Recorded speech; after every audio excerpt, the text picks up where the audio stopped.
ગુજરાતના જાણીતા કથાકાર મોરારી બાપુના ધર્મપત્નીનું નિધન થયું.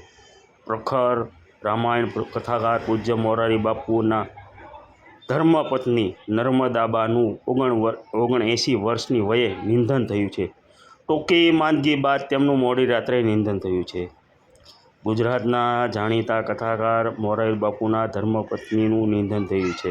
પ્રખર રામાયણ ને કથાકાર એવા પૂજ્ય મોરારી બાપુના પત્ની નર્મદાબાનું 79 વર્ષની વયે નિધન થયું છે. ટૂંકી માંદગી બાદ તેમનું મોડી રાત્રે નિધન થયું છે. મોરારી બાપુના લગ્ન વણોદ ગામે નર્મદાબા સાથે થયા હતા. નર્મદાબાએ અને મોરારી બાપુને 4 સંતાન છે. 3 દીકરી ને 1 દીકરો છે. સવારે 9 વાગ્યે તલગાજડા મુકામ ખાતે નિવાસ સ્થાને તેની સમાધિ રાખવામાં આવી હતી. તલગાજડાના ગ્રામજનોએ આ દિવસે ધંધો રોજગાર બંધ રાખી, સ્વયંભૂ બંધ રાખી નર્મદાબાને શ્રદ્ધાંજલિ અર્પણ કરી છે અને શોકની લાગણી વ્યક્ત કરી છે. આમ તલગાજડા ગામ ખાતે જે સ્વયંભૂ બંધ રાખી અને લોકો શોકમય બન્યા હતા.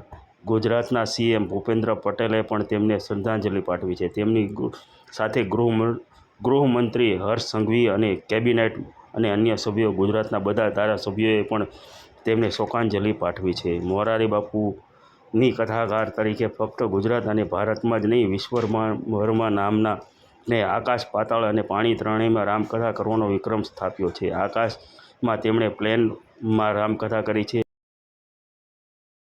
મોરારી બાપુએ કહ્યું કે આગામી દિવસોમાં તક મળે તો અવકાશ એટલે કે સ્પેસમાં પણ રામકથા કરવાનો ઈરાદો તે વ્યક્ત કરી ચૂક્યા છે, જે ટેકનોલોજીના ઝડપી વિકાસના કારણે આગામી દિવસોમાં શક્ય બને તેવું લાગે છે. મોરારી બાપુ રામકથા તેની આગવી રીતે અને આગવી શૈલીમાં કહેવામાં જાણીતા છે અને તેમની આગવી શૈલીએ તેમને ખાસી લોકચાહના અપાવી છે. તેઓ હિન્દી અને ગુજરાતી અને અખિલિત રીતે રામકથા જાતજાતના ઉદાહરણોમાં ટાંકી જણાવેલ છે. રામકથા સાથે તેમના એકદમ પ્રાસંગિક અને વર્તમાન શૈલી મુજબના હોય છે. તે કારણે તેઓ રામકથા કરનારાઓ અલગ અલગ રીતે આવે છે. તેમણે જણાવ્યું હતું કે મારી રામકથા તરીકે જીવનયાત્રામાં મારી પત્નીના સહકાર વગર શક્ય બની ન હોત તો આજે કથાકાર તરીકે મારી સફળતા પાછળ મારી પત્નીએ મને આપેલું જબરજસ્ત સમર્થન છે, તેવું મોરારી બાપુએ પણ કહ્યું હતું.